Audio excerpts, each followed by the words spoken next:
Bonjour à tous, je ne sais pas si vous m'entendez bien. Donc voilà, aujourd'hui je démarre cette journée des métiers avec une problématique qui est assez large, qui est celle des marques. Je vais peut-être me présenter auparavant en deux mots. Donc je suis designer graphique au sein du cabinet ISBAM que j'ai cofondé avec mon associé Michel Lepeu en 2013.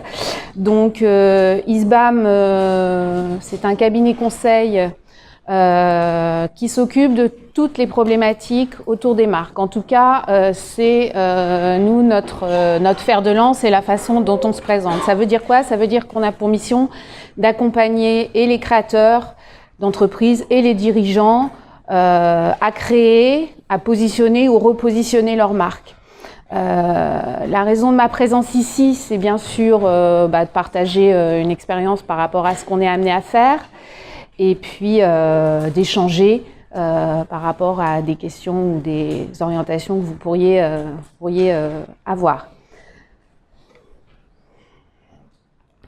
Alors,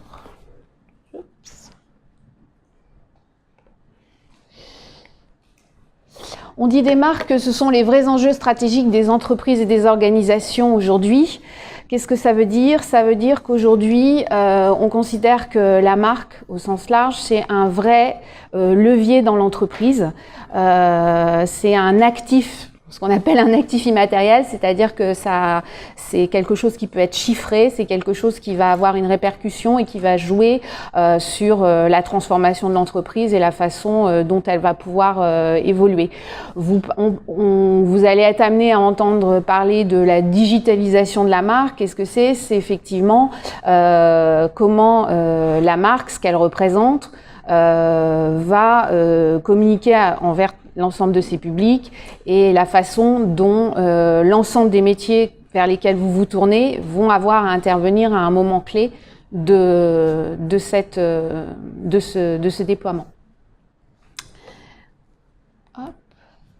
Que dit-on des marques d'avenir aujourd'hui? Alors, la marque est vivante.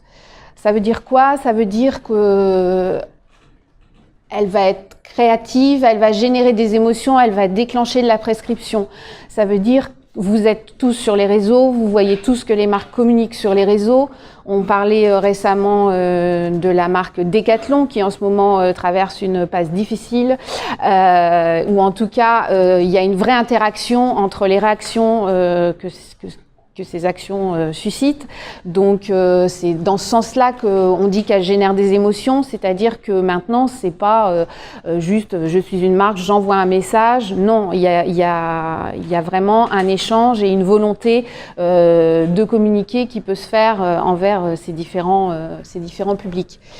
Les marques sont horizontales et conversationnelles, elles créent et fédèrent des communautés, donc ça c'est un petit peu ce dont on parlait, c'est-à-dire qu'on ne va pas forcément suivre une marque parce qu'on en est un consommateur, mais parce que l'univers qu'elle véhicule, les valeurs qu'elle peut véhiculer nous intéressent.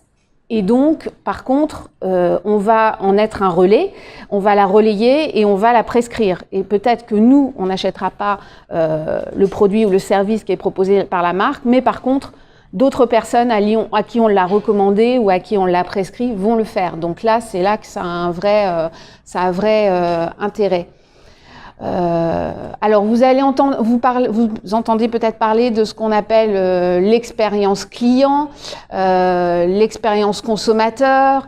Donc tout ça, ce sont des termes et des choses qui aujourd'hui font partie des problématiques que les sociétés, que les entreprises regardent et sur lesquelles elles se penchent quand vous allez comment dirais-je, quand vous allez l'expérience client, par exemple, vous allez dans un magasin, vous allez être accueilli d'une certaine façon, les produits ou les services qui sont proposés vous sont proposés d'une certaine manière, donc vous allez acquérir une expérience et en fonction de comment ça va se passer, l'intérêt que vous allez en retirer, ça va vous permettre de vous faire une opinion sur cette marque et d'avoir envie ou pas d'y adhérer, de la suivre et de la consommer.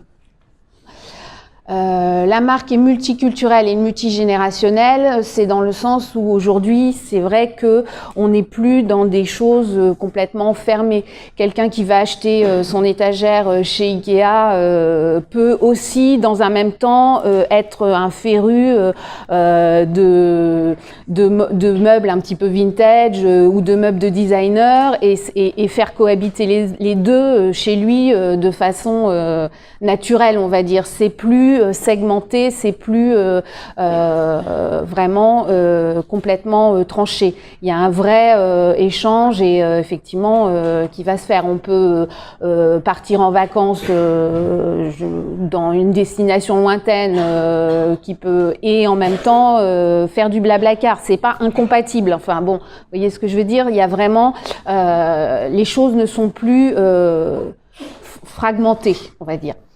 La marque éthique et sociétale, elle s'engage. Donc ça, c'est vrai que on l'a vu, il y a sur différents exemples. C'est un vrai positionnement aujourd'hui des marques de voir dans la société quels sont les nouveaux modes de consommation, comment est-ce qu'on s'engage, notamment sur les valeurs, que ce soit environnementales. Bon, il y a l'exemple du logo que vous connaissez tous, qui est le logo McDo, qui il y a quelques années donc a conservé son M et son M jaune que tout le monde connaît, mais qui a passé son fond qui était rouge, on l'oublie, enfin vous l'oubliez parce que peut-être parce que vous êtes jeune, mais le fond qui était rouge à l'origine et qui aujourd'hui est vert. Bon, alors ça fait partie vraiment d'une vraie démarche. Comment on traduit des choses sur lesquelles on va revenir et comment on véhicule un certain nombre de valeurs auxquelles on est attaché à travers la marque. Donc voilà, il y a un autre exemple qui a été aussi assez marquant, c'est la H&M qui suite aux graves problèmes qu'ils ont eu, notamment au Bangladesh,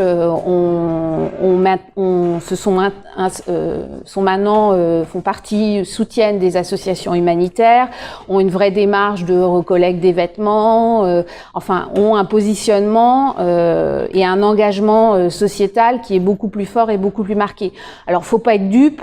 On se doute bien qu'ils font pas, même si ça correspond à des valeurs chez eux, et en tout cas c'est ce qu'ils mettent en avant, l'objectif il est quand même qu'on continue de consommer leur marque et qu'on continue de s'y intéresser. C'est pas philanthropique, faut être honnête.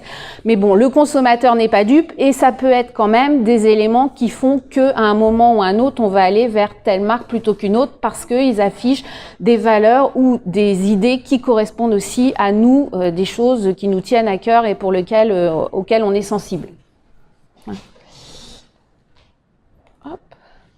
Alors, pourquoi parler de marque au Forum des métiers? J'ai mis cette petite slide parce que ça me paraissait important. Vous pouvez vous dire, oui, nous, on n'est pas forcément... c'est quelque chose qui nous parle, mais en quoi ça nous concerne? Vous allez avoir une conférence sur le web design, vous allez avoir une conférence sur le machine learning, vous avez des cours d'infographie, vous avez des cours de communication. Il me paraissait important aussi, par rapport à ça, d'avoir aussi une connaissance de comment fonctionne une marque, comment ensuite elle va être déployée. Parce qu'en fait, quand on fait du web design, on est un des intervenants de la chaîne de son déploiement. Le déploiement de la marque, c'est quoi? C'est tous les outils et tous les canaux de diffusion par lesquels on va utiliser pour la diffuser et pour en faire parler. Donc, quand on travaille sur une interface graphique de web, il est quand même important d'avoir une connaissance de la marque, de l'entreprise, de pourquoi elle communique comme ça, pour que dans le travail que vous allez faire, on puisse retrouver ces éléments qui sont les constituantes de la marque et pour qu'on ait un vrai discours cohérent par rapport au message qu'on veut faire passer. Je ne sais pas si je suis claire, mais voilà. Donc, qu'est-ce que j'ai mis? Assurer le déploiement de la marque. Vous devez faire de façon pertinente, cohérente, pour avoir un vrai impact, effectivement, auprès du public auquel on s'adresse. Alors, qu'est-ce qu'une marque aujourd'hui? Donc là, je vous fais un petit... Hop. Donc, Au-delà d'un nom, d'un logotype et d'une signature ou d'un univers graphique, ça va être un petit peu ce qui va constituer la marque est l'ADN d'une entreprise. Donc c'est ce que je vous disais. Comme tout ADN, elle est unique, c'est par ça qu'on la reconnaît. Elle est identifiable, elle est traçable, c'est-à-dire qu'on va pouvoir aussi voir son évolution et la suivre.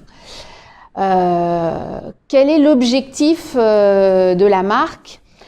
Donc, c'est donner du sens. Donner du sens, ça veut dire quoi? Ça veut dire par rapport aux produits que vous proposez, aux services ou à l'entreprise, c'est pourquoi il est là, à quelle demande il répond, qu'est-ce qu'on veut en faire. Exprimer des différences, bon, bah ça c'est clair que c'est important parce que votre marque elle va être concurrencée, ou pas d'ailleurs, parce que ça peut être quelque chose de nouveau, mais en tout cas, il faut que d'une manière ou d'une autre, on sache la reconnaître et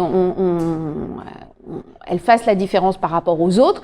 Alors, ce n'est pas forcément ça, c'est vraiment ce qui va être le travail qu'on va faire sur la vraie stratégie de la marque. C'est est-ce qu'on va être novateur et on va se positionner de façon décalée par rapport à ce qui se fait sur le marché, ou au contraire, est-ce qu'on va être des suiveurs et on va gentiment imiter un copain ou l'autre parce que on se dit que finalement c'est la bonne piste, c'est le bon créneau et que on a intérêt à y faire. Dans tous les cas, ce qui est important, c'est que la marque puisse générer de la confiance. Générer de la confiance, c'est-à-dire donner vraiment vis-à-vis du consommateur ou de son public, pouvoir répondre à ses attentes et pouvoir le rassurer quant au choix qu'il, lui, va faire par rapport à cette marque. Alors, la marque existe grâce à des publics multiples. C'est vrai qu'on ne parle pas uniquement que des clients ou des usagers d'une marque, parce que c'est vrai que c'est important, mais il y a aussi les collaborateurs, c'est-à-dire les gens qui vont travailler dans cette entreprise ou dans cette marque. Tout à l'heure, je vous ai parlé de marque employeur, c'est exactement ça, c'est-à-dire que maintenant la marque joue aussi sur le fait qu'on va avoir envie de postuler dans une entreprise, d'envoyer son CV parce que les messages que nous envoie cette marque nous paraissent importants et nous disent ah bah oui, moi j'ai vraiment envie d'aller travailler là plutôt que là parce que là voilà, ce qui m'envoie comme message ça m'intéresse.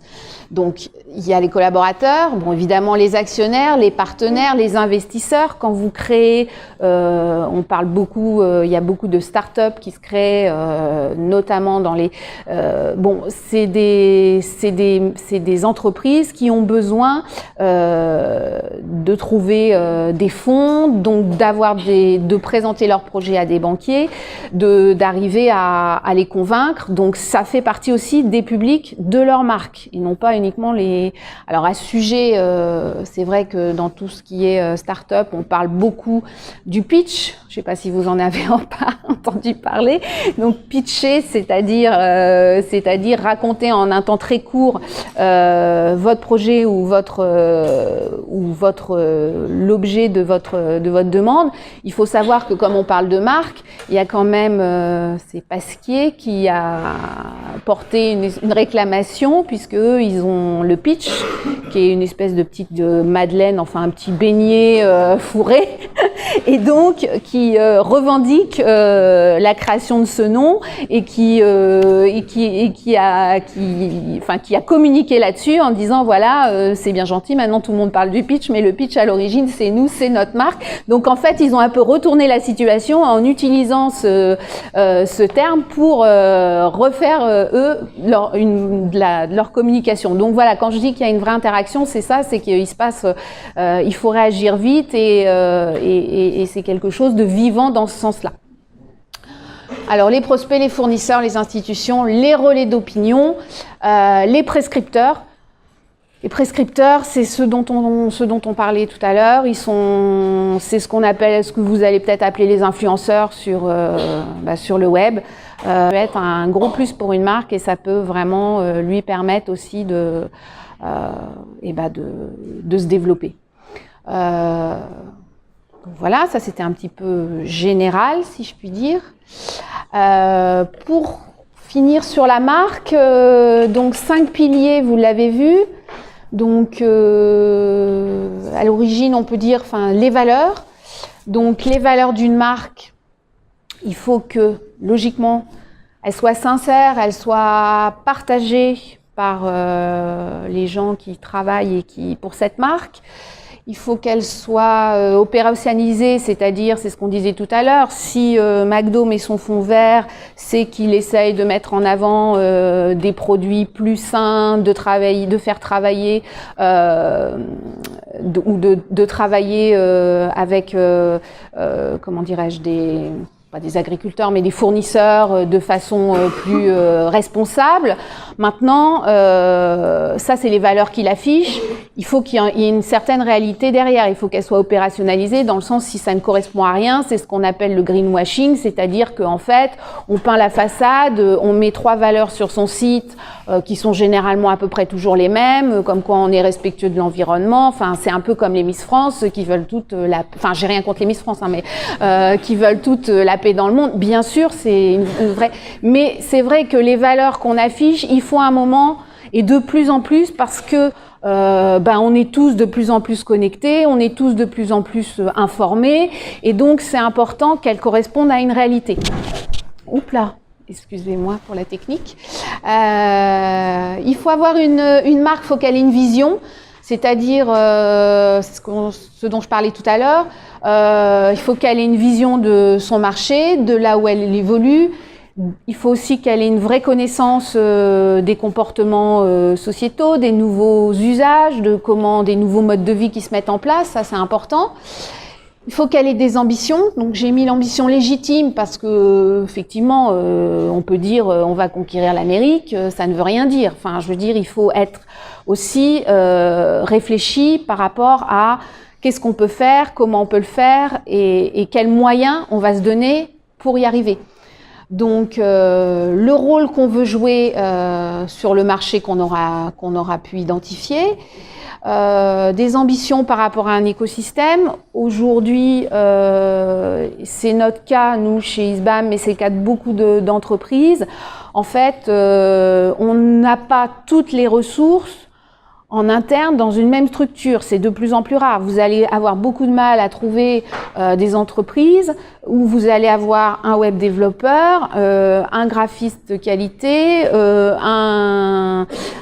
quelqu'un qui va faire de la rédaction. Enfin, ça n'existe plus. Maintenant, en fait, on est beaucoup plus sur une structure qui a un cœur de métier qui est clairement identifié et qui, sur un projet donné, va faire appel à des compétences extérieures pour répondre de façon précise à la demande du client. C'est-à-dire que nous, si on est uniquement ce à quoi elle va servir, mais s'inscrivent aussi dans ce qu'on aura défini par rapport à la marque.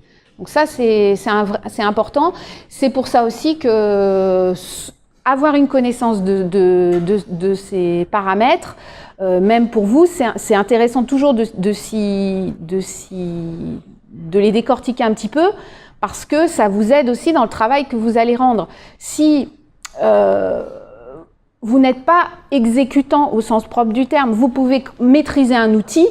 Si vous ne réfléchissez pas à la façon dont vous l'utilisez, l'intérêt, au final, il sera pas. Enfin, ça peut répondre, mais c'est pas intéressant ni pour vous ni pour le client pour lequel vous allez travailler. Je sais pas si je me fais bien comprendre. Une marque, c'est avant tout une promesse. C'est-à-dire que quand on choisit une marque, quand on achète une marque, quand on utilise une marque, on l'utilise parce qu'elle nous a fait la promesse de ce qu'elle allait nous apporter. Quel bénéfice on va en tirer, quel engagement elle a par rapport à l'utilisation qu'on va en faire. Et puis, pour finir, ce qui est très important, c'est aussi l'histoire qu'elle va raconter. Donc, ça, c'est vrai qu'il y a beaucoup de marques. L'exemple dont je vais vous parler après a beaucoup joué là-dessus. C'est ce qu'on appelle le storytelling, c'est-à-dire que qu'est-ce qu'on raconte, qui on est, qui a créé la marque, pourquoi. Enfin, à vous de trouver l'histoire qu'on raconte. Elle peut être différente, elle peut être on connaît tous l'histoire du fondateur d'Apple. Bon, alors sans aller jusque là, même à une petite échelle, c'est toujours intéressant de travailler vraiment sur cette notion d'histoire. Les stories, c'est poussé très fort sur les réseaux, ça n'a rien à voir, vous allez me dire, mais un peu quand même, c'est-à-dire que c'est une façon d'humaniser finalement cette marque, de lui donner une vraie personnalité et du coup d'augmenter ses possibilités d'interaction avec les personnes auxquelles elle se destine. Voilà. Qu'est-ce que je dis après ? Alors, quelles sont les principales composantes de la marque ? Donc là, je vais essayer de balayer de façon peut-être un tout petit peu plus concrète ces différents points. Donc, qu'est-ce qui constitue la marque ? Le naming. Donc, le naming, c'est effectivement le nom de la marque. Il peut être abordé de façon très différente. Ça va être son premier ambassadeur. Il y a des marques que vous connaissez, donc que vous connaissez le nom. Peu importe, vous n'avez pas besoin de voir figurativement à quoi elles ressemblent. Vous les identifiez tout de suite. J'en ai mis quelques-unes. Alors les namings, ça peut être Fnac ou SNCF. Donc là, c'est une succession de lettres qu'on associe. Ça peut être des mots inventés, ça a été le cas pour Twingo, c'est pas le dernier logo, je vous ai mis l'ancien parce que effectivement là on voit qu'il y a une vraie corrélation entre le nom et le choix de la typographie, mais on reviendra là-dessus après. NJ qui est la contraction de énergie, donc pour créer un nouveau nom. Soch, donc là, on est vraiment dans le choix de quelque chose de ce qu'on appelle complètement disruptif, c'est-à-dire on casse les codes, on part sur quelque chose d'imprononçable et c'est finalement c'est presque un contre-exemple. Donc là, il y a un vrai choix stratégique de dire, voilà, on rompt complètement les codes classiques et on part sur un nom qui est imprononçable. Mais c'est justement parce qu'il est imprononçable qu'on va le tourner en dérision et que ça en devient finalement quelque chose qu'on va assez facilement mémoriser. Il y a une grande tendance aussi qui a été faite sur les prénoms. Donc j'en ai mis deux que vous connaissez peut-être parce qu'on les voit beaucoup. Donc Paul qui est la boulangerie, voilà. Et Paul Marius, vous connaissez peut-être, qui est un maroquinier sur Rouen, qui est un jeune créateur qui est en train de monter très très fort sur la région et partout puisqu'il ouvre des magasins un petit peu partout. Donc voilà, pourquoi les noms, les prénoms ? Parce que là, toujours dans cette... après, c'est pareil, c'est des choix. Il y a une espèce de complicité qui se crée, une proximité qui va se créer et qui peut être intéressante pour certaines marques. Ça ne convient pas à toutes les marques, bien évidemment. J'ai oublié de vous tout à l'heure de vous dire, mais je reviendrai dessus peut-être après, c'est pas grave. Un exemple, donc pour parler de ça, Michel et Augustin, les Tréglions du goût. Je ne sais pas si vous connaissez cette entreprise. Donc c'est une entreprise qui fait des produits de biscuiterie et également de l'ultra frais. Donc l'ultra frais, les glaces, les chocolats, les yaourts, etc. Donc eux, ils se sont créés il y a à peu près 10 ans. C'est un peu un cas d'école parce que elle a été les deux fondateurs donc ont gardé leur prénom. Ils se sont même, vous le voyez, représentés sur leur logo. Donc voilà, Michel et Augustin, c'est vrai qu'ils ont lancé un peu cette mode du prénom dans le naming. Voilà, il y a des tendances comme partout, comme on a des tendances dans le graphisme, on a des tendances dans le naming, et c'est toujours intéressant de voir à quoi ça correspond. Une marque, donc ça s'exprime aussi par une identité visuelle, bien sûr. Donc l'identité visuelle, ça va être le logo, et ça va être aussi la signature. L'identité visuelle, je pense que c'est quelque chose sur lequel vous êtes amené à travailler, puisque là, tout ce qui est infographie va avoir son rôle à jouer sur la façon dont on va travailler un logo. Je reviens sur celui-ci. Je parlais de couleurs. Là, on a de typographie. Le choix d'une typographie est vraiment très important dans la construction d'une marque. Parce que il y a en ce moment une grande tendance qui est la typographie sérif, vous voyez, avec les empattements. C'est une tendance qui est à la mode, qui revient, y compris même sur le web. Elle arrive sur le web alors qu'on était plus dans des typographies un peu bâton. Il y a une grosse tendance aussi qui est la tendance des lettres très grasses, donc avec des textes plus importants. Donc tous ces éléments-là vont jouer et vont être des éléments qu'il faut maîtriser au niveau de l'infographie pour pouvoir donner la vraie personnalité à la marque. De quoi j'ai parlé? Bien sûr, les couleurs ont un rôle à jouer, bon ça c'est évident. On est en ce moment sur un retour des couleurs très vives et des couleurs très tranchées. Alors, il ne s'agit pas de suivre des modes, c'est pas ça l'objectif, mais il s'agit d'être toujours un petit peu, voilà, vous avez tout à l'heure parlé que c'était une journée de veille, c'est exactement ça. C'est-à-dire que c'est quand même toujours intéressant de regarder un peu ce qui se fait, de suivre, parce que les choses changent vite. Et quand je disais qu'il faut donner du sens, c'est-à-dire que si on prend du rouge, c'est peut-être la tendance de l'année, encore que la couleur de l'année, c'est le corail. Cette année, alors il y a Pantone qui définit tous les ans une couleur de l'année, je ne sais pas si vous le saviez. Donc tous les ans, ils définissent une couleur, je vous montrerai peut-être tout à l'heure si on a le temps, je ne sais pas, une couleur de l'année. Donc cette année, c'est le corail, ils le présentent comment? Donc Pantone le présente avec dans ce qu'on appelle un univers, c'est-à-dire que voilà, pourquoi cette couleur? Donc cette couleur, vous allez la retrouver, vous la verrez pas mal cet été dans tout ce qui est les vêtements, et on peut l'utiliser ponctuellement, mais si elle n'a pas de sens à être utilisée, il ne s'agit pas de suivre les modes ou les courants de façon sans raison. C'est-à-dire qu'il faut à la fois les connaître et en même temps s'en détacher pour que vraiment ce qu'on propose ait un vrai sens. Donc nos Michel et Augustin dont je vous ai parlé tout à l'heure, les revoilà.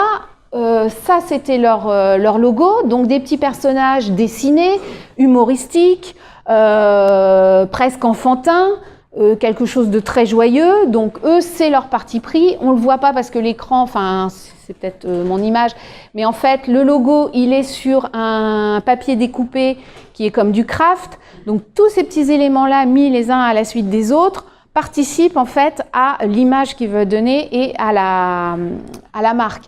Donc pourquoi? Parce qu'ils se positionnent comme étant une marque plutôt haut de gamme dans l'alimentaire. Ils veulent créer une vraie proximité avec leurs consommateurs. Ils veulent révolutionner un petit peu ce qui se fait à ce niveau-là. Je vous montre ça parce que au-delà du logo, ils ont aussi créé le personnage de la vache qu'ils ont dessiné, qui fait partie des codes qui accompagnent la marque. C'est-à-dire qu'au-delà du logo en lui-même, on peut avoir des éléments graphiques qui vont l'accompagner et qui, pareil, vont être déclinés et qu'on va retrouver sur leur communication à différents endroits. Donc, voilà. Hop. Ensuite, qu'est-ce que je vous ai mis? Une marque s'exprime par une sémantique, ce qu'on appelle encore les éléments de langage. Alors les éléments de langage, c'est ce qu'on entend beaucoup, on dit les politiques, ils utilisent des éléments de langage, c'est-à-dire ils utilisent des formules toutes faites, prédéfinies à l'avance pour avoir tous un même discours commun. Et bien la marque, quelque part, c'est pareil, c'est-à-dire qu'il y a des éléments forts, des mots importants qui la définissent et qu'il va être bien de retrouver dans l'ensemble de sa communication. Alors, soit on dit des choses différentes de ce que nous dit déjà le logo, ou soit on rajoute des choses. Voilà, ça crée une complicité entre les mots et l'image. C'est important pour écrire une histoire. Si je vous dis, bon, le plaisir de conduire, c'est une signature, vous savez pas qui c'est BM qui utilise ça depuis longtemps. Bon, ça les situe, ça les met dans un univers un peu premium, voilà. Bon, après, ça peut vraiment avoir son rôle. Pour en revenir à notre exemple, voilà un produit là où ils continuent de creuser leur sillon, où on voit que les mots ont du sens. La glace, ils l'appellent la vache givrée. Bon, voilà, on reste dans le côté un peu décalé, amusant, vraiment qu'ils ont voulu créer. L'incroyable glace à la noisette. Donc voilà, là ils utilisent vraiment les mots pour affirmer ce qu'est leur marque et comment ils le font. On retrouve la petite vache dont je vous ai parlé dans le bas et elle est mise en situation, pareil, un peu drôle. Donc voilà, il y a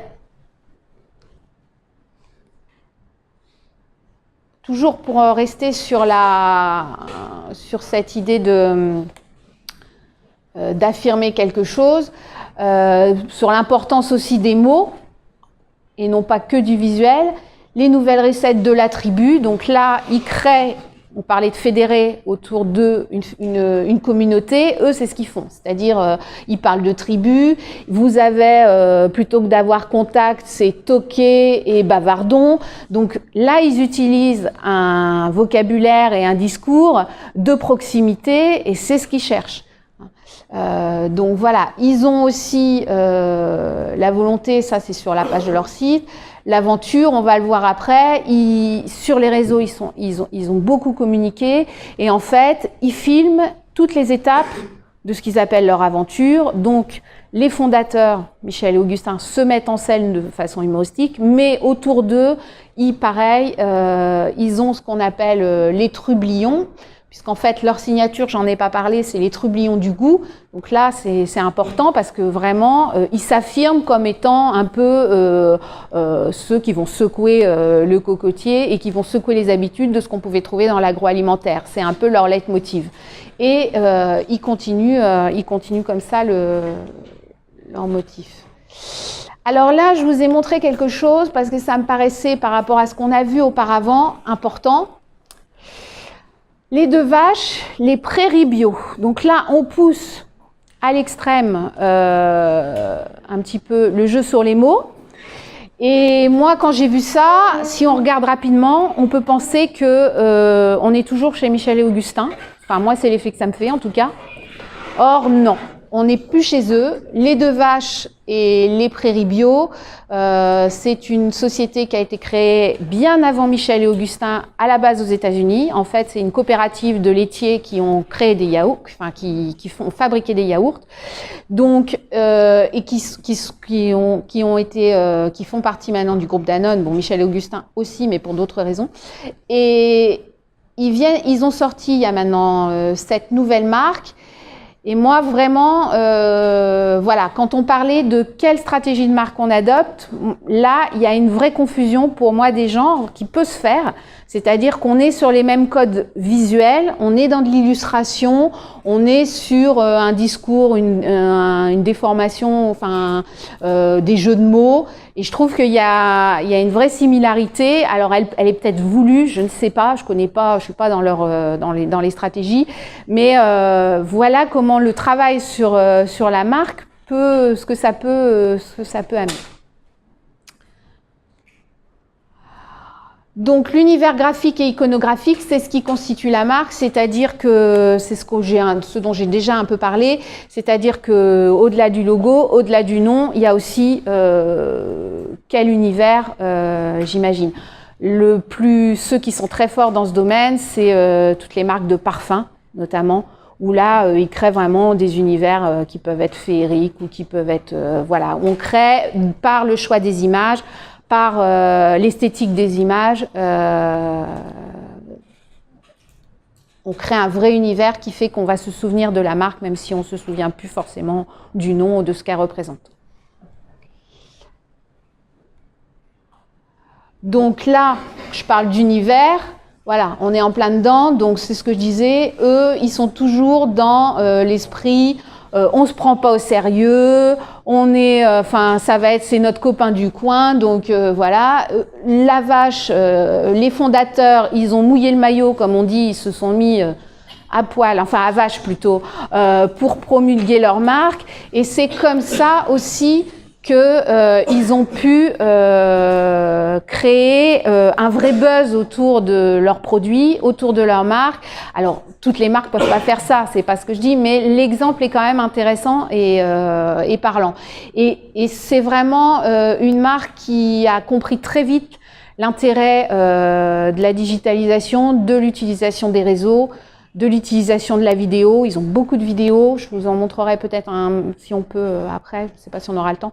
Voilà, donc c'est typiquement, et là on est vraiment dans un univers. Alors on aime ou on n'aime pas, mais au moins on identifie, on sait tout de suite à quoi s'attendre. Voilà, donc ils ont une chaîne YouTube, donc ils ont forcément besoin de gens qui font de la vidéo, parce qu'on a l'impression que c'est bricolé comme ça, comme vous pourrez le faire, ou comme vous allez vous créer votre petite chaîne, hein, pas du tout. Tout est quand même réfléchi, pensé, analysé, et c'est là où tous les métiers du multimédia vont avoir leur importance et vont pouvoir être utilisés au mieux. Donc leur chaîne, c'était ça, ce que je vous montrerai peut-être après, où ils restent vraiment sur leur code, les codes qu'ils ont créés et qui permettent de fédérer. Donc, c'était un petit peu l'objet de mon intervention ce matin, c'était de dire, voilà, vous n'êtes peut-être pas, encore que vous ne serez peut-être pas les personnes qui vont créer les marques, mais vous serez les personnes qui seront les relais pour les déployer, pour créer les outils par lesquels elles vont être diffusées. Et donc, à ce titre, c'est intéressant de s'y intéresser, voilà, d'y être attentif et de voir en quoi, moi, dans mon propre travail, je vais pouvoir montrer que j'ai bien eu cette compréhension-là et que ça va permettre de valoriser à la fois mon travail et aussi de répondre de façon professionnelle à la demande qui a pu être faite d'un employeur ou d'un client.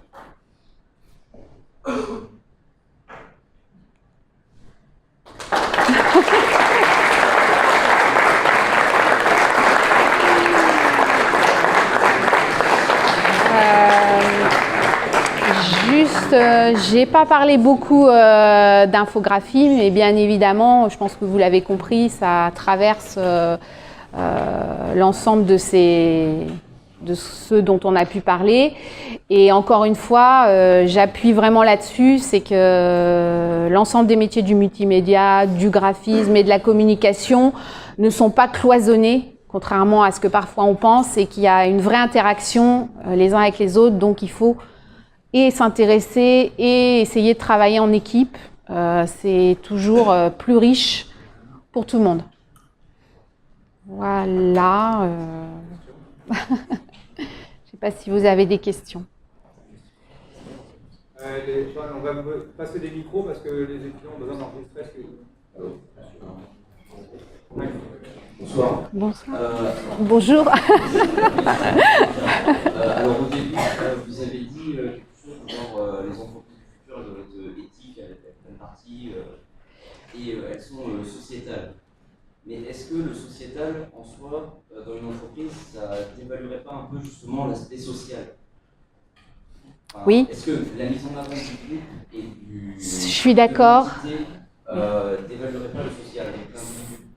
C'est ce que, alors, je comprends la question, c'est-à-dire, c'est ce que je disais un petit peu, c'est-à-dire que quand une entreprise affiche des choses comme cela, il faut vraiment que ça ait une réalité sur le terrain. Si elle affiche certaines valeurs ou certains engagements et qu'effectivement, au sein même des gens qui travaillent chez elle, ils ne respectent pas un certain nombre de règles où les employés sont utilisés, enfin... Bon, par exemple Amazon, enfin, je sais pas, bon, des choses comme ça. C'est vrai que là, il y a une vraie distension et le fait que les marques maintenant soient très exposées, c'est un risque qu'elles prennent. C'est un vrai risque qu'elles prennent, qu'effectivement, elles soient aussi interpellées et qu'il y ait des gens qui disent « Attendez, vous affichez que vous êtes… » Même Michel et Augustin, pour revenir à mon exemple, alors on n'est pas sur le social, mais on est sur la même problématique, c'est-à-dire qu'est-ce qui se vit au sein des entreprises et qu'est-ce que la marque envoie. Michel et Augustin ont été pris à partie par l'association CL 214 par rapport au traitement des poules, puisqu'ils utilisent beaucoup d'œufs pour faire les gâteaux, etc. Ils ont été pris à partie en disant voilà, vous vous revendiquez comme étant bio, comme étant une nouvelle approche, et pourtant les œufs que vous utilisez sont issus d'élevages qui ne respectent rien. Donc voilà.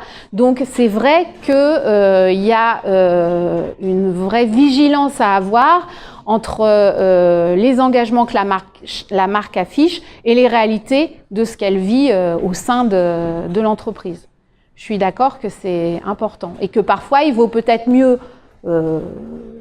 pas trop afficher des choses qu'on n'est pas capable ni de justifier ni de respecter. Bonjour. Bonjour.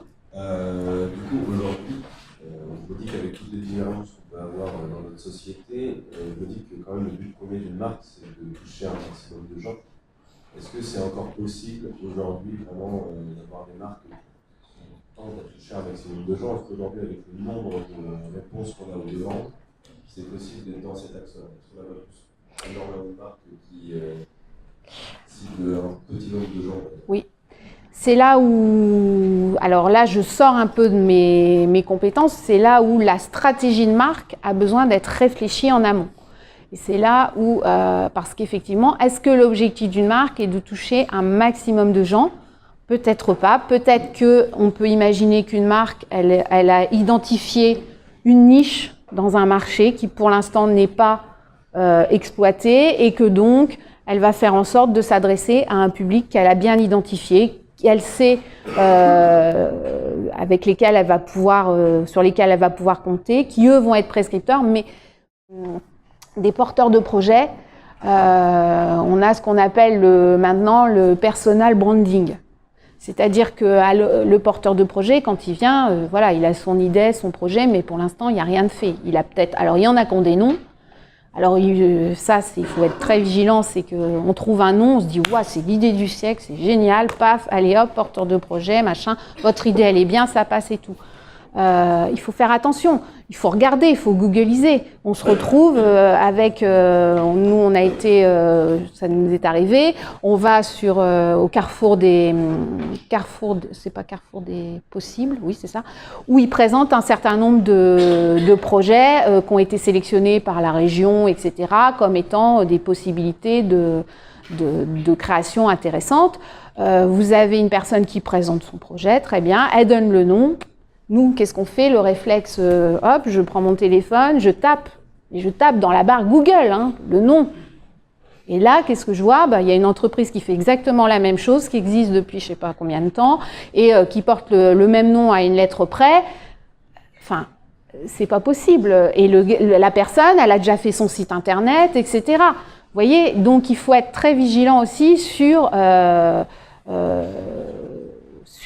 protection, enfin sur ce qu'on fait, et effectivement pas se retrouver dans des situations comme ça où on a déjà communiqué sur notre marque et on est obligé de la débaptiser parce que, alors là, l'effet il est très compliqué pour s'y retrouver. Donc voilà, c'est un élément important dont il faut tenir compte, mais je suis d'accord. Il faut bien se fixer sa stratégie et la stratégie n'est pas forcément de vouloir toucher un maximum de gens, c'est peut-être pas approprié à ce que vous proposez.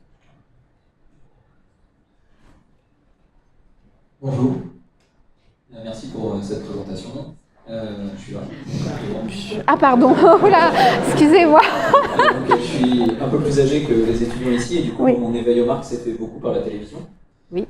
Pour moi, Michel et Augustin, c'est un des rares exemples où ça s'est fait quasiment par les réseaux sociaux. Enfin, en tout cas, je les ai connus que par ils ont été très précurseurs. Et justement, à quel point ça a changé le fait qu'aujourd'hui, il y ait beaucoup moins d'importance de la télévision, peut-être dans les jeunes générations, et le développement des réseaux sociaux, à quel point ça a changé la communication des marques? Est-ce que c'est les mêmes codes qui sont repris ou est-ce qu'il y a vraiment des modifications dans les stratégies de marque? Alors, je vais essayer de répondre à ma modeste échelle. Je rappelle que donc moi au sein d'ISBAM, je m'occupe de tout ce qui est design de marque. Donc effectivement, je suis amenée à travailler sur les dossiers par ce biais-là, mais je n'ai pas forcément la compétence pour répondre exactement à la question. Bien évidemment que, voilà, comme je le disais, ils ont été précurseurs. Par rapport à la télévision, c'est vrai qu'on parlait d'usage et de mode de vie. Vous regardez, je pense, plus beaucoup la télévision. Donc, les marques sont quelque part obligées aujourd'hui de s'intéresser et de réfléchir à leur stratégie par rapport au réseau. Alors après, ça bouge assez vite. Ce sont des vrais métiers. Quand on dit que vous allez faire des métiers qui n'existaient pas, c'est vrai. C'est-à-dire que avec ce changement dans la communication, se créent régulièrement des nouveaux métiers. Bon, maintenant, community manager, tout le monde sait ce que c'est, et ça existe depuis pas si longtemps que ça, quand on regarde clairement. Donc, évidemment que ça a des impacts, ça a des effets. Il est possible aussi maintenant de... Alors, j'ai pas parlé de tout ce qui était, comment dirais-je, le traitement des données. Je pense qu'il y a peut-être cet aspect-là aussi dans la question, c'est-à-dire que maintenant, le fait qu'on soit sur les réseaux, qu'on soit traqué, on est démarché, donc tout ça, c'est aussi, ça fait partie aussi des stratégies que peuvent mettre en place les marques, effectivement. Voilà. Après, par rapport à la télévision, j'avoue que ça serait bien de faire venir mon collaborateur pour une prochaine conférence. Je ne serais pas suffisamment, il faut être honnête, je suis pas assez calée pour répondre. J'ai mon avis, mais je ne suis pas assez calée pour répondre à la question. Si je peux me permettre juste une remarque par rapport à la question, qui est liée à une soutenance récente d'une élève en licence, ici, oui. Qui travaille à France 3 et qui précisément, une demande qu'on lui adresse, c'est de reprendre les codes télévisuels et de leur substituer les codes des vidéos oui. youtubeurs. Oui. Donc je pense que les étudiants ont Marshall McLuhan en tête avec le médium, c'est le message. Voilà, excusez-moi, j'en profite. Ouais. Mais c'est vrai. La télévision telle qu'on la connaît. Oui. Non, voilà. Ça, c'est clair. Ça se termine. Ils tournent avec des iPhones, ils tournent même plus avec des formats. Voilà. Mais voilà. C'est tôt pour l'analyser. Oui. Ça se constate. Ça se constate, ça c'est sûr. Et effectivement, le fait d'être sur les réseaux, par contre, on a un tracking qui est fait et une analyse qui est faite et qui est très étudiée aussi par les entreprises, ce qui n'était pas le cas sur la télévision. C'est-à-dire la télévision, on avait un message qui nous arrivait, mais après on avait une déperdition.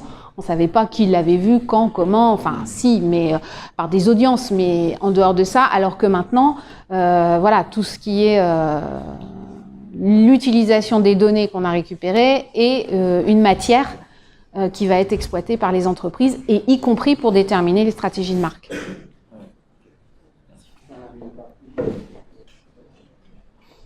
Bonjour. Une question sur, vous avez mentionné les prescripteurs sur le web, oui. utiliser des influenceurs pour pouvoir promouvoir sa marque un peu plus large. Est-ce que c'est pas dangereux de confier l'image de sa marque à des personnes qui n'ont peut-être pas des compétences poussées dans la communication autour des marques? Et est-ce que c'est fréquent d'utiliser ce moyen de communication pour soutenir un peu plus large? Alors, c'était au démarrage, je pense, ça s'est fait de façon, je dirais, informelle.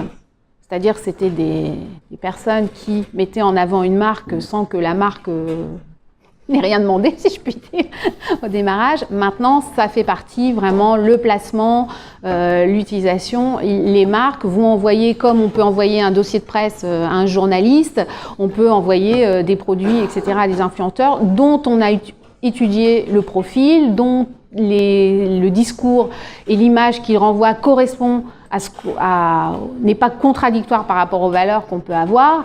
Et donc là, va y avoir un deal qui va se mettre en place. Alors, de quelle façon? Il y a différentes façons possibles. Mais ça reste, pour l'instant, fréquent sur des marques d'importance. C'est vrai que vous, si vous êtes une petite structure, pourquoi pas le faire, mais là, ça va être une opportunité qui va se présenter ou un feeling que vous pouvez avoir. Ou, enfin, voilà, les choses vont peut-être pas se faire. C'est pas, tout dépend de l'échelle à laquelle vous communiquez et de l'échelle de votre entreprise et de votre marque, si je puis dire.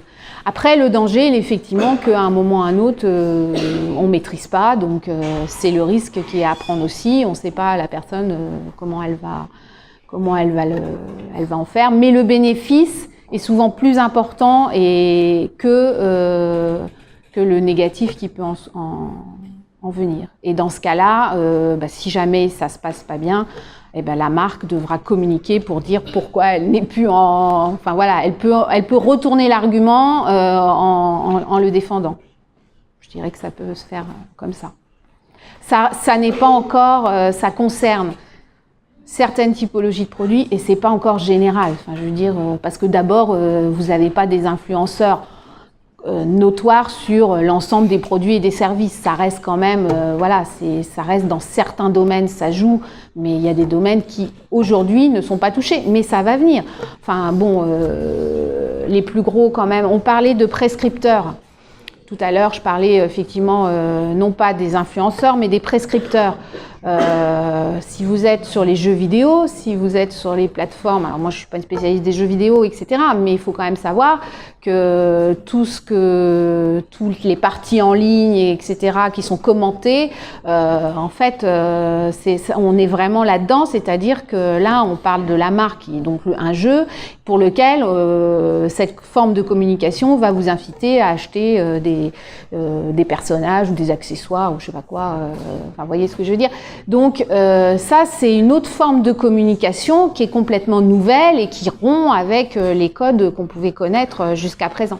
Mais elle ne touche pas l'ensemble elle reste adaptée à certains produits ou certains services et elle n'est pas forcément duplicable à l'ensemble de la communication autour des marques. Je ne sais pas si j'ai répondu à votre question. Bonjour. Ouais, excusez-moi, j'ai du mal. J'entends pas. Alors déjà, merci pour votre présentation. Et je En voulais prie. savoir, à votre avis, est-ce que les marques de demain continueront à ressembler aux marques telles qu'on les connaît actuellement? Ou avec tous les changements qu'il y a en termes de communication, avec notamment Internet qui ne cesse d'évoluer, À vrai dire, je ne sais pas. Je ne sais pas, voilà, on sent des courants, il y a des tendances, des choses qui se font, mais la rapidité aujourd'hui technologique dépasse parfois la rapidité qu'on a à faire évoluer la communication ou nos... Donc ça va très vite. Aujourd'hui, je suis pas en mesure de répondre, j'avoue, je ne sais pas à quoi ressembleront les marques de demain. Voilà, ce qu'on disait, c'est qu'effectivement, en tout cas, il y a de plus en plus d'échanges et d'interactions qui se font, mais je ne saurais pas répondre au-delà.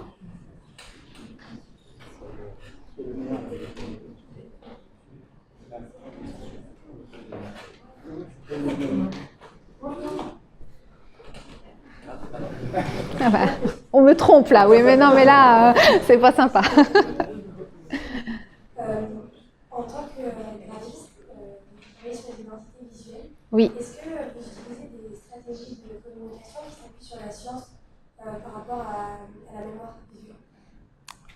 C'est-à-dire C'est-à-dire que dans la science, il y a des... Psychologie cognitive. Oui, oui, d'accord, oui, ça y est, j'ai compris le sens de votre question. Aujourd'hui, alors, ce qu'on parlait tout à l'heure, il faut être attentif à faire de la veille, etc.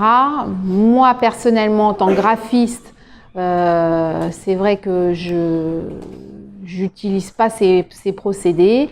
Enfin, je les connais pas bien, en fait. C'est peut-être un tort. C'est vrai que maintenant que vous soulevez la question, je me dis oui, il y a sans doute des choses peut-être à voir. Après,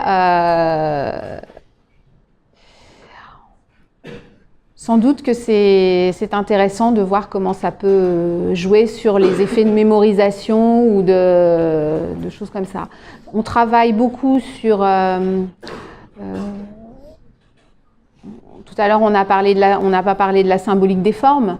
Donc c'est vrai que travailler à partir de là, c'est des choses qui sont ancrées dans la mémoire collective, mais c'est encore différent. La mémoire collective, les choses qui peuvent nous faire des évocations, c'est encore différent de ce qui peut se passer au niveau cognitif. Non, aujourd'hui, je travaille pas comme ça, mais ça me paraît être une piste qui serait très intéressante de creuser, pourquoi pas.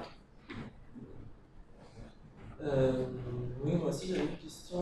Je voulais rebondir sur votre première réponse où vous disiez que justement le sociétal était un risque. Est-ce qu'on peut vraiment parler de gros risques, y compris pour nos petites marques, quand par exemple on voit certaines marques comme McDonald's, Volkswagen, qui malgré des scandales utilisés pour Volkswagen, la bouffe pour McDonald's, continuent de faire des pubs justement qui vont un peu à l'encontre des valeurs qui ont été démontrées par ces scandales. Est-ce que vous pensez au final, qu'est-ce que vous pensez de l'efficacité au final de cette communication malgré ces scandales? C'est ce qu'on évoquait tout à l'heure, c'est-à-dire que faut pas être dupe, personne n'est dupe de certains messages ou de certains axes par rapport à la communication.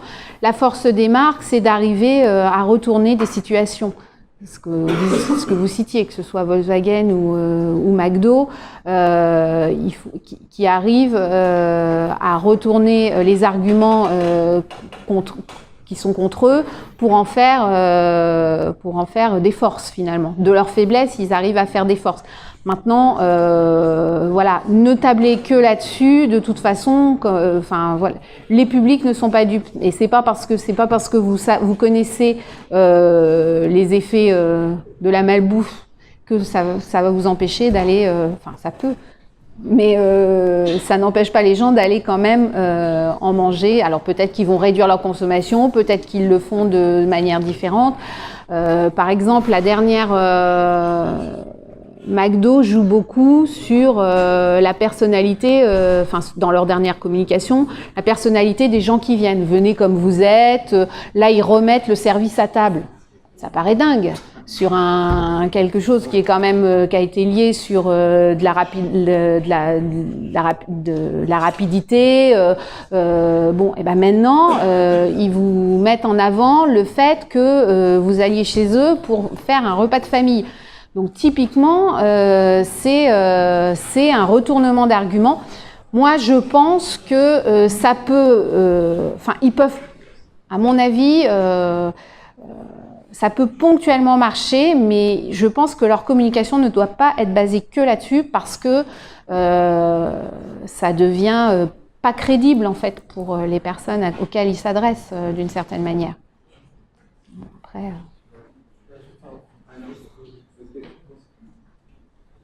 Je voulais savoir comment vous pouvez vraiment expliquer le fait que ça se vende encore malgré pour McDonald's. Je trouve que c'est un excellent exemple. Parce qu'à chaque fois qu'il y a un scandale, ils font une pub derrière. Et après, il y a encore un autre scandale qui éclate. Il y a encore une autre campagne de pub qui arrive derrière. Et pourtant, la campagne, elle est toujours un peu à l'encontre des valeurs qui sont démontrées. Et c'est ça que... Ils sont très très forts. Comment ça pourrait être une marque forte? C'est une marque très forte. C'est une marque, que je parlais de mémoire collective, c'est maintenant une marque qui est ancrée dans les habitudes des personnes, qui est... On disait multigénérationnel, donc moi à mon avis, c'est-à-dire que les gens qui vont à McDo, ils y vont pas toujours pour les mêmes raisons. Les grands-parents, ils vont y emmener les petits-enfants qui veulent y aller, etc. Donc en fait, il y a une force qui n'est pas, qui peut être mise à mal, mais qui n'empêche pas la consommation. Et puis la marque, c'est ce que je dis, à chaque fois, comme vous disiez, ils réagissent, ils évoluent, ils s'adaptent en fait. Quand on dit la marque est vivante, c'est ça, c'est-à-dire qu'ils ne sont pas restés bloqués sur ce qu'ils étaient à l'origine, mais ils s'adaptent constamment justement à ce qui remonte de la société, et c'est par ce biais-là qu'à mon avis, ils arrivent à perdurer. Bon, on voit aussi, je pense pas à McDo, mais il y a aussi des marques, Burger King par exemple, qui fait un retour, qui est une marque voilà, qui revient. Ça fait partie, enfin, c'est un peu comme le vintage, quoi. C'est-à-dire c'est le burger vintage qui. Enfin, non, mais il y a des choses comme ça qui sont pas toujours très explicables en fait. Donc, voilà. Je sais pas. Bonjour. Bonjour. Je souhaitais savoir si les organisations du secteur non lucratif, donc comme les associations et les fondations, oui, peuvent être considérées comme des marques au même titre que celles que l'on a pu voir. Et si oui, est-ce que vous êtes familière avec les spécificités en termes de communication? Oui. Donc les associations sont considérées comme des marques. En fait, on peut considérer que tout est marque. Maintenant, on parle, j'en ai pas parlé au démarrage, donc on a ce qu'on appelle les marques corporate, donc on a beaucoup parlé, qui sont les marques des entreprises. On parle des marques, bon, produits, ça c'est facile, hein. Les marques services, c'est intéressant, mais on a aussi, comme vous le disiez, les marques des associations, c'est considéré comme une marque. Pour en prendre une qui est très connue, les Restos du Cœur, par exemple, ils ont une vraie stratégie de marque. Ils réfléchissent à comment... alors eux, leur objectif, c'est ce qu'on disait, tout dépend quel est votre objectif. Leur objectif, il est totalement différent, mais ça n'empêche qu'ils sont obligés de réfléchir à ça. Et oui, ils fonctionnent comme des marques à part entière. Après, non, je suis pas spécialement... spécialistes des codes qui vont être spécifiques aux associations, mais en tout cas, et elles sont d'ailleurs souvent assez pionnières, d'ailleurs dans leur communication, justement, ils sont assez pionniers là-dessus parce qu'ils ont une certaine liberté. C'est-à-dire que les Restos du Cœur, leur objectif c'est de récupérer des dons, c'est leur objectif premier pour faire vivre l'association. On parlait de fédérer une communauté, clairement, c'est ce qu'ils font. Ils le font par les bénévoles, mais ils le font aussi par les artistes qui s'engagent pour eux. Donc, c'est vrai que c'est des vrais exemples de ce que peut être une stratégie de marque. Sauf qu'ils ont une liberté dans le sens où, bien sûr qu'il faut qu'ils fassent le mieux possible, mais ils n'ont pas de retour... comment dirais-je, leur objectif n'est pas de vendre quelque chose. Leur objectif, c'est au contraire de, par contre, toucher un maximum de gens pour les amener à s'engager avec eux. Ouais. On va s'arrêter là. Si vous avez d'autres questions, je pense que Marie-Hélène... Oui. Merci de votre écoute. Et puis, j'espère que le sujet vous a intéressé.